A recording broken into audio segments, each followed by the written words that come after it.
अस्सलाम वालेकुम व्यूवर्स, कैसे हैं आप सब। उम्मीद करता हूँ सब बाखैर वाफियत होंगे। व्यूवर्स, आज का टॉपिक बहुत अहम है क्योंकि अगर आपने होम्योपैथिक का इलाज करना है तो फिर आपको ये मालूम होना चाहिए कि मैंने होम्योपैथिक मेडिसिन को किस तरह लेना है, किस तरह हमने इसको रिपीट करना है।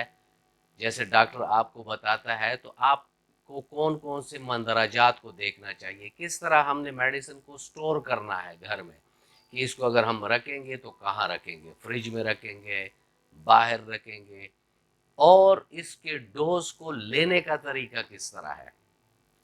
तो ये तमाम चीज़ें मैं आपको इस वीडियो में बताऊंगा, और अगर आप इन अवामिल पर अमल करेंगे, इन बातों पर आप अमल करेंगे, तो आपको बेहतरीन रिजल्ट्स मिलेंगे होम्योपैथिक से। इस पर बात करते हैं व्यूवर्स। लेकिन अगर आप मेरे चैनल पर नए हैं और अभी तक आपने चैनल को सब्सक्राइब नहीं किया तो चैनल को सब्सक्राइब कर दें और बेल आइकन दबा दें, ताकि इस तरह की मुफीद वीडियोस आप लोगों को वक्तन फवक्तन मिल सकें।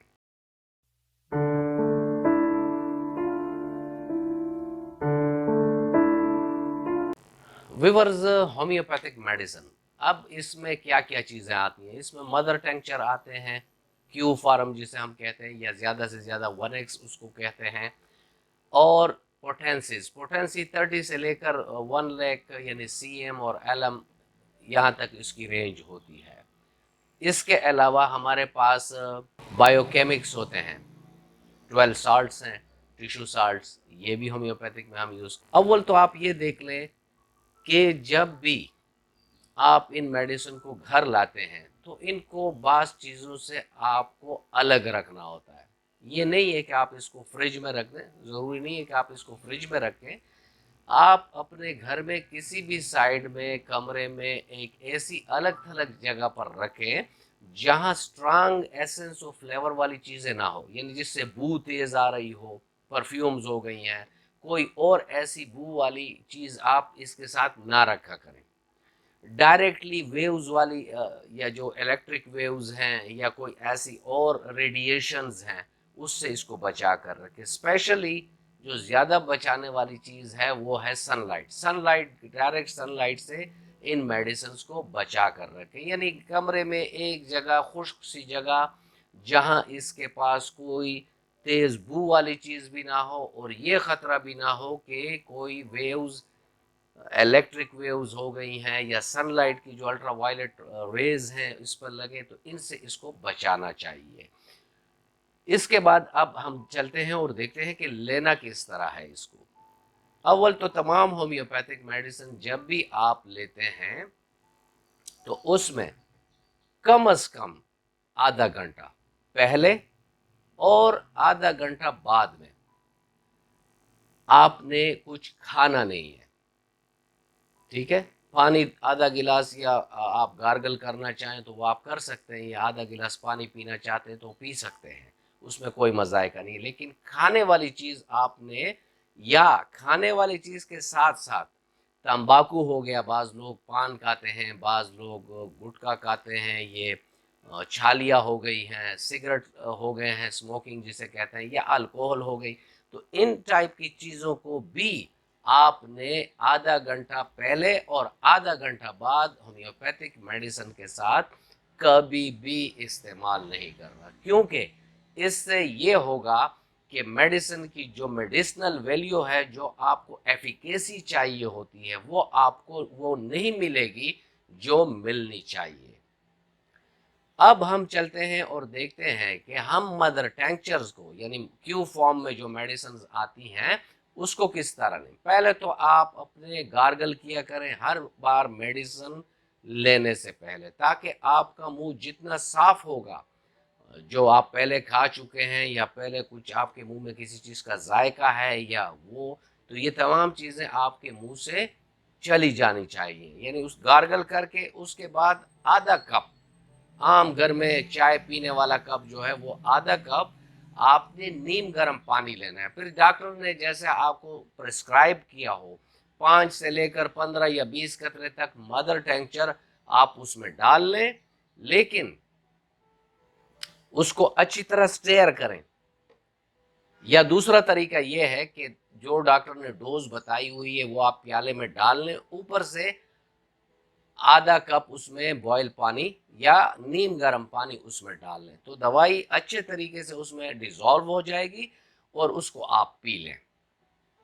ये तो मदर टेंचर का तरीका हुआ। और जो मैंने स्टार्ट में आपको बताया कि आधा घंटा पहले और आधा घंटा बाद आपने कोई भी चीज़ नहीं खानी, कोई भी होम्योपैथिक मदर टेंचर, पोटेंसिस, बायोकेमिक या सिरप जो भी आप यूज़ करते हैं उसके आधा घंटा पहले आधा घंटा बाद आपने कुछ नहीं लेना।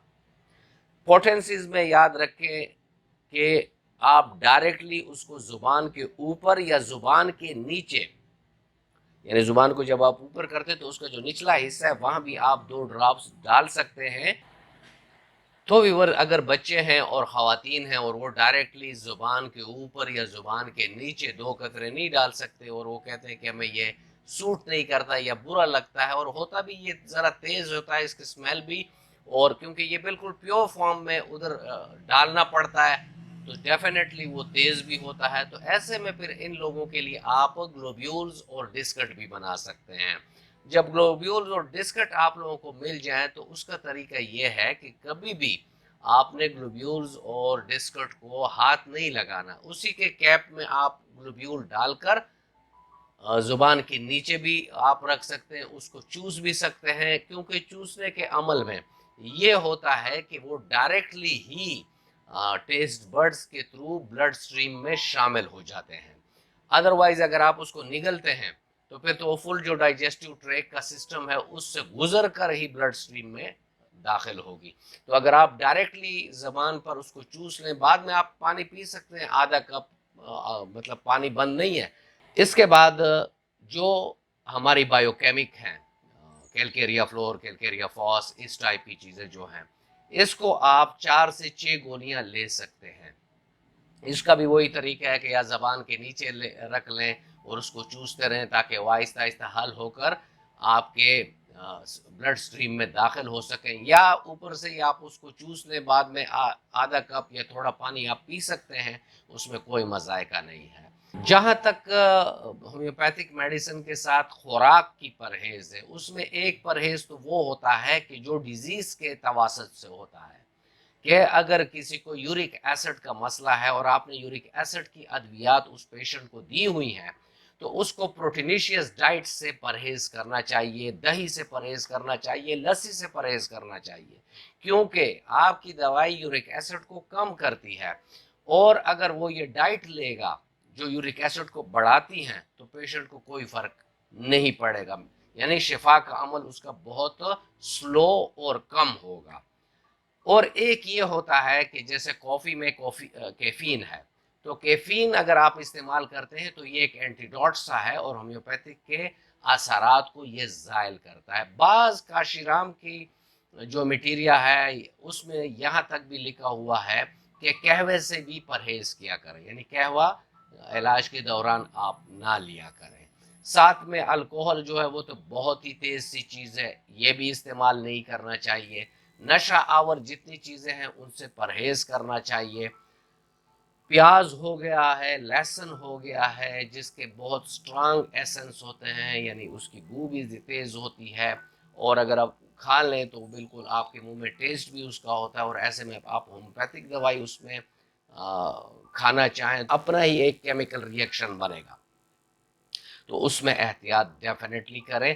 क्रूड फार्म में आप प्याज, लहसुन या अदरक या कोई भी तेज एसेंस वाली चीज़ें क्रूड फॉर्म में कभी ना खाया करें। सालन में हो तो इसका कोई मजायका नहीं है, उससे कोई फर्क नहीं पड़ता।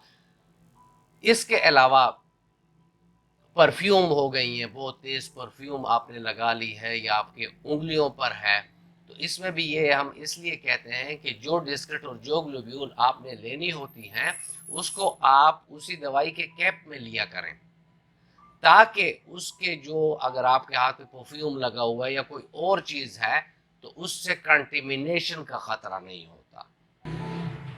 अब दोस्तों, एक और सवाल भी बड़ा कॉमनली मेरे पेशेंट करते हैं कि, और इस पर मेरी पिछली वीडियो भी थी, कि डॉक्टर साहब हमने यहाँ होम्योपैथिक से फॉर एग्जांपल साइनोसाइटिस के लिए दवाई ली है और हम ऑलरेडी डायबिटीज़ वाली दवाई यूज़ कर रहे हैं, तो हम क्या करें? तो उसमें आप 2 घंटे का गैप रखा करें होम्योपैथिक और एलोपैथिक मेडिसिन में, और इनके टाइमिंग को जुदा करें।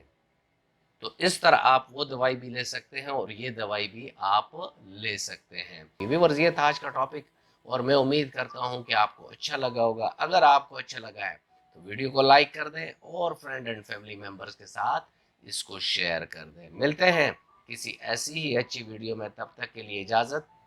अल्लाह हाफिज़।